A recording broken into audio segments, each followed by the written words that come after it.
الحمدللہ رب العالمین والصلاة والسلام علی سید الانبیاء والمرسلین اما بعد فاعوذ باللہ من الشیطان الرجیم بسم اللہ الرحمن الرحیم الصلاة والسلام علیک یا رسول اللہ الصلاة والسلام علیک یا حبیب اللہ وعلى آلك وأصحابك يا نور الله صلى الله تعالى عليك وسلم. فرمان مصطفیٰ صلی اللہ تعالی علیہ وسلم، جو شخص مجھ پر 10 مرتبہ درود شریف پڑھے اللہ عز و جل اس پر اپنی 100 رحمتیں نازل فرماتا ہے. صلو علی الحبیب صلی اللہ تعالی علی محمد صلی اللہ تعالی علیہ وسلم.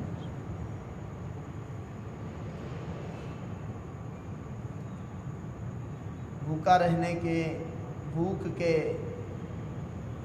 10 فوائد میں سے گزشتہ درسوں میں 8 فوائد بیان کیے جا چکے ہیں.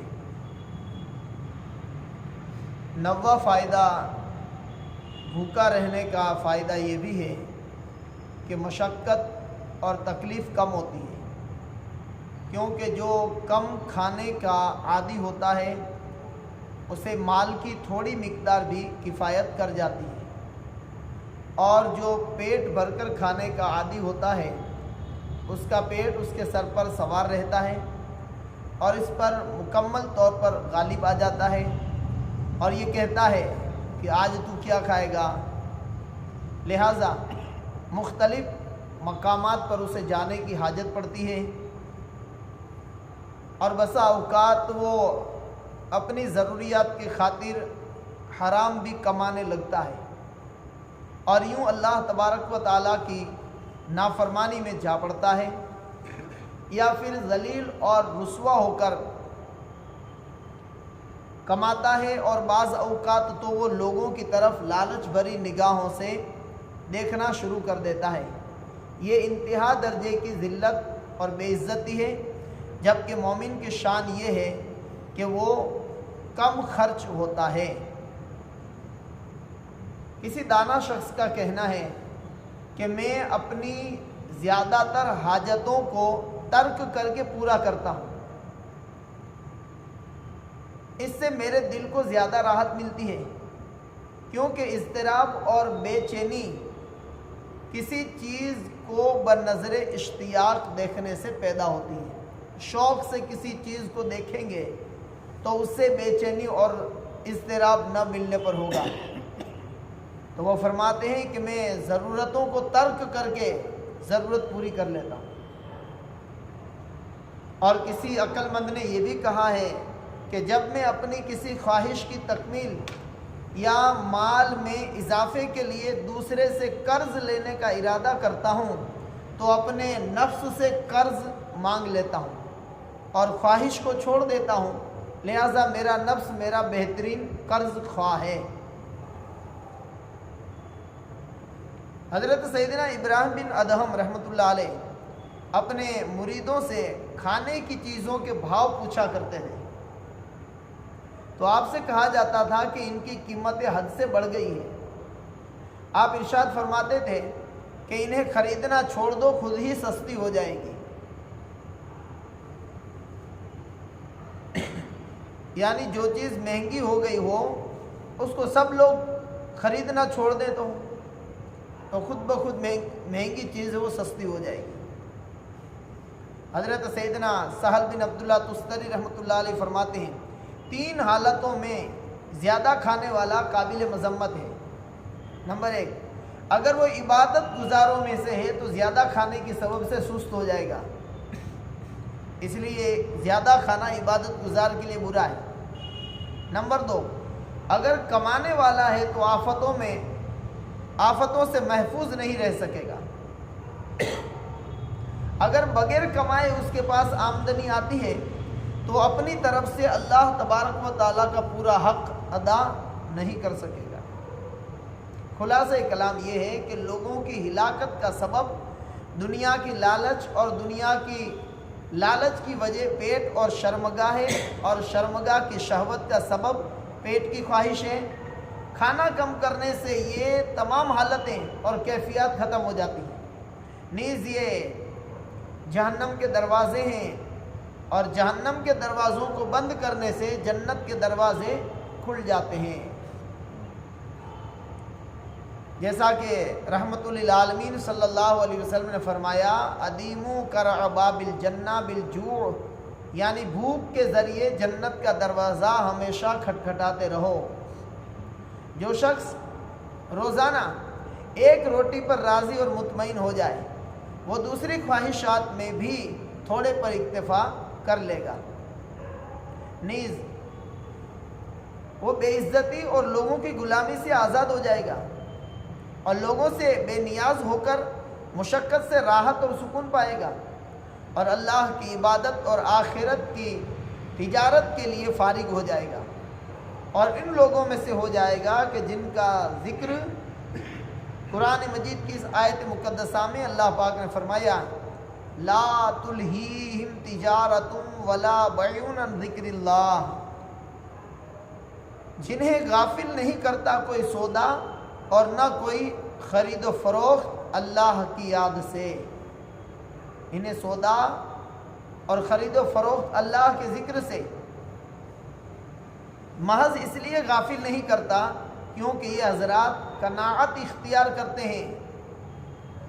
قناعت اختیار کرنے کے سبب ان چیزوں سے بے نیاز ہو چکے ہیں، اور جو ان کا محتاج ہوتا ہے اسے لازمی طور پر سودا، خرید و فروخت اللہ کے ذکر سے غافل کر دیتا ہے۔ 10واں فائدہ، بھوک سے کم کھانے کا ایک فائدہ یہ ہے کہ اضافی کھانا ایثار کرنے اور یتیموں مسکینوں پر صدقہ کرنے پر وہ قادر ہو جاتا ہے۔ ضرورت سے کم کھائیں گے تو کچھ نہ کچھ بچے گا وہ اگر غریبوں اور مسکینوں پر صدقہ کریں گے تو یہ ایثار کا اسے اجر و ثواب ملے گا۔ اس طرح وہ بحکم حدیث قیامت کے دن اپنے صدقے کے سائے میں ہوگا۔ انسان جو چیز کھا لیتا ہے، جو چیز ہم اور آپ کھا لیتے ہیں، وہ بیت الخلاء میں جاتی ہے، اور جسے انسان صدقہ کرتا ہے، ہم اور آپ صدقہ کرتے ہیں، تو وہ فضل الہی سے اللہ تبارک و تعالیٰ کے یہاں ذخیرہ ہو جاتی ہے، جمع ہو جاتا ہے۔ اور بندے کا مال تو وہی ہے جو اس نے صدقہ کر کے باقی رکھا، آگے کو بھیجا۔ آج لوگ یوں کسی کے انتقال کے بعد یہ پوچھتے ہیں کہ مرحوم نے کیا چھوڑا، لیکن فرشتے یہ پوچھتے ہیں کہ مرحوم نے آگے کیا بھیجا ہے، کہ یہاں کی زندگی ختم ہو گئی، یہاں جو اس نے چھوڑا وہ اس کا ہے ہی نہیں، اس کا تو وہی ہے جو اس نے صدقات اور خیرات، غریبوں کی مدد اور مدارس اور مساجد اللہ کی راہ میں جو اس نے بغیر کسی ریا اور دکھاوے کے دیا ہے، وہی اس کا ذخیرہ ہے۔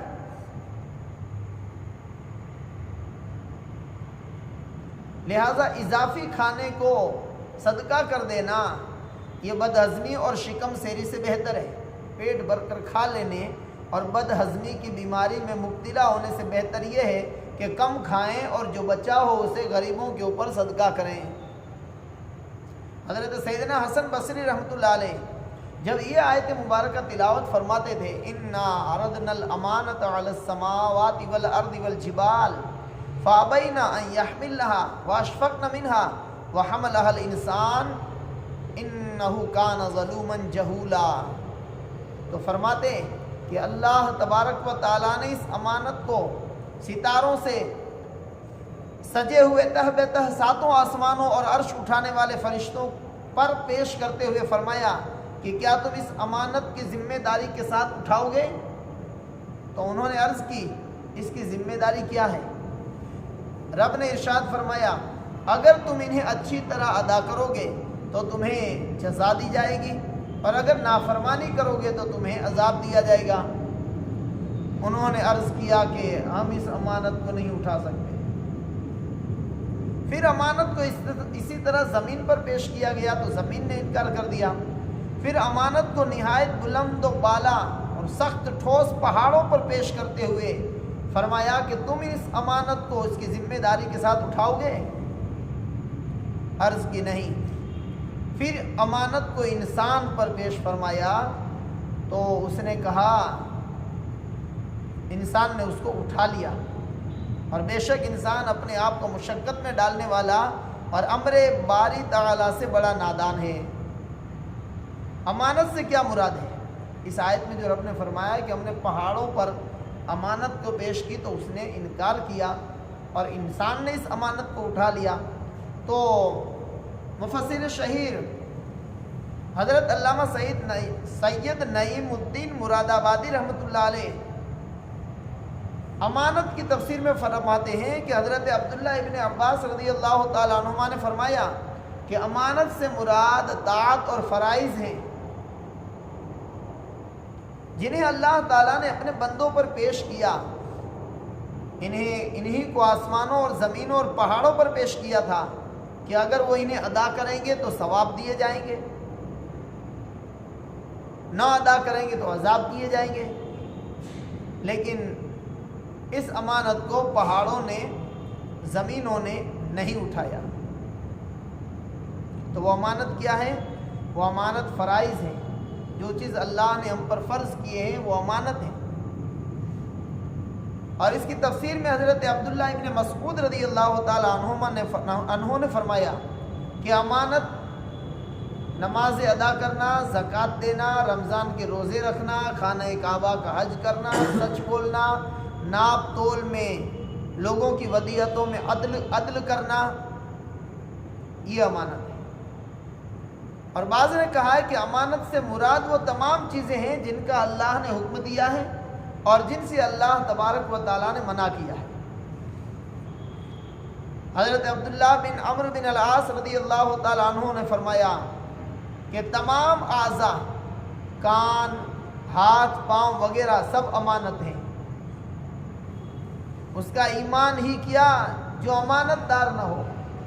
اور حدیث میں بھی ہے کہ حضور نے فرمایا کہ جس کے لیے امانت نہیں اس کا ایمان نہیں، جو امانت دار نہیں وہ ایمان والا نہیں۔ تو امانت کیا ہے؟ فرمایا کان، ہاتھ، پاؤں وغیرہ سب امانت ہیں۔ حضرت ابن عباس رضی اللہ تعالیٰ عنہ نے فرمایا امانت سے مراد لوگوں کی ودیعتیں اور وعدوں کا پورا کرنا ہے۔ تو ہر مومن پر فرض ہے کہ نہ کسی مومن کی خیانت کرے، نہ کافر معاہد کی بھی خیانت نہ کرے، نہ قلیل نہ کثیر۔ انسان کے علاوہ پر امانت پیش کیے جانے کے بارے میں ارشاد فرماتے ہیں کہ امانت بطور تخیر پیش کی گئی تھی، یعنی اختیار دیا گیا تھا اس میں آسمانوں اور زمینوں کو، یعنی انہیں اختیار دیا گیا کہ اپنے میں قوت اور ہمت پائیں تو اٹھائیں، ورنہ معذرت کریں۔ اس کا اٹھانا لازم نہیں کیا گیا تھا، اور اگر لازم کیا جاتا تو زمین و آسمان اللہ کی فرما برداری سے انکار نہ کرتے۔ اللہ تبارک و تعالیٰ کی قسم، ہم نے لوگوں کو دیکھا کہ وہ امانت کو اپنے اموال کے بدلے خریدتے ہیں اور ان کے اموال ہزاروں تک پہنچتے ہیں۔ انہوں نے ان کا کیا کیا؟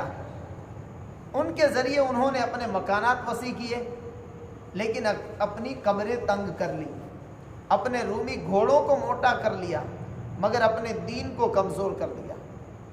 صبح و شام حکمرانوں کے دروازوں پر جا کر اپنے آپ کو تھکا دیا اور مصیبت اور پریشانی کی زد میں آ گئے، حالانکہ وہ اللہ تبارک و تعالیٰ کی طرف سے عافیت میں تھے۔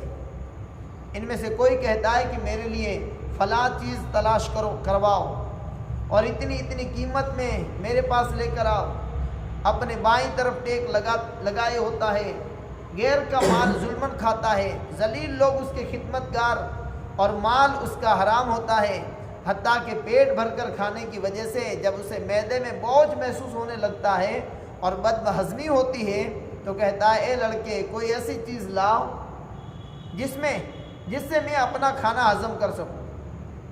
ارے او احمق، تو اپنے کھانے کو ہضم کرنا چاہتا ہے، بلکہ تو اپنا دین بھی ہضم کر چکا ہے۔ کہاں ہے وہ فقیر، کہاں گئی وہ بیوائیں، کدھر ہیں وہ یتیم و مسکین جن کے ساتھ حسن سلوک کرنے کا اللہ نے تجھے حکم دیا ہے؟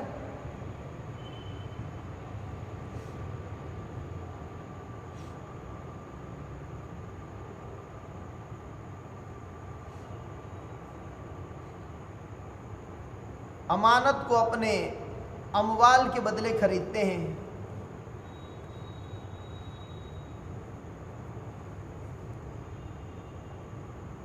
اور اللہ تبارک و تعالیٰ کی فرما برداری سے دور ہو گئے۔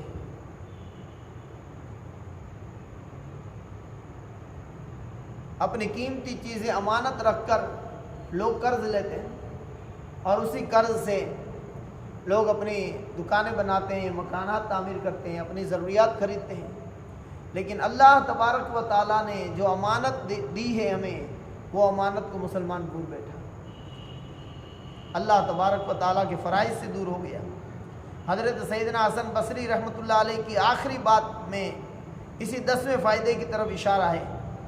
کیا آپ نے فرمایا کہ اضافی کھانا، یعنی زیادہ جو کھانا ہے، ضرورت سے زیادہ کا جو کھانا ہے فقیر کو دیا جائے تاکہ اس کے ذریعے اجر و ثواب کا ذخیرہ اکٹھا کر لیا جائے، اور یہ بات اس سے بہتر ہے کہ وہ خود کھائے اور اس پر بوجھ بڑھائے۔ مکی مدنی تاجدار دو عالم کے مالک و مختار صلی اللہ علیہ وسلم نے کسی موٹے پیٹ والے شخص کو دیکھا تو اپنی مبارک انگلی سے اس کے پیٹ کی طرف اشارہ کرتے ہوئے فرمایا، اگر اس قدر کسی دوسرے کے پیٹ میں جاتا تو یہ تیرے لیے بہتر تھا۔ یعنی تو نے اتنا سارا اپنے پیٹ کے اندر ذخیرہ جمع کر لیا ہے کہ حد سے زیادہ باہر نکل گیا ہے، اگر یہی زیادتی کا کھانا ضرورت سے زیادہ نہ کھاتا اور بچا ہوا کھانا اگر کسی دوسرے کے پیٹ میں جاتا تو تیرے لیے اچھا ہوتا۔ مطلب یہ ہے کہ اگر تو اسے آخرت کے لیے آگے بھیج دیتا اور کسی دوسرے کو دے دیتا تو تیرے حق میں بہتر تھا۔ حضرت سیدنا حسن بصری رحمۃ اللہ علیہ فرماتے ہیں کہ اللہ کی قسم میں نے ایسے حضرات کو پایا ہے، ان میں سے کوئی اس حالت میں شام کرتا کہ اس کے پاس بقدر کفایت ہی کھانا ہوتا، اگر وہ چاہتا تو اس کو کھا لیتا، لیکن وہ کیا کہتا، واللہ میں اسے اپنے پیٹ میں اس وقت تک نہیں ڈالوں گا جب تک اس میں سے کچھ اللہ عز و جل کی راہ میں نہ دے دوں۔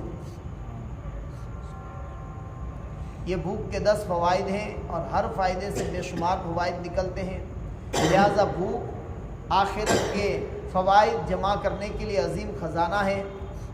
اسی وجہ سے بعض سلف صالحین بھوک آخرت کی چابی اور زہد کا دروازہ ہے، جبکہ شکم سیری دنیا کی چابی اور رغبت کا دروازہ ہے۔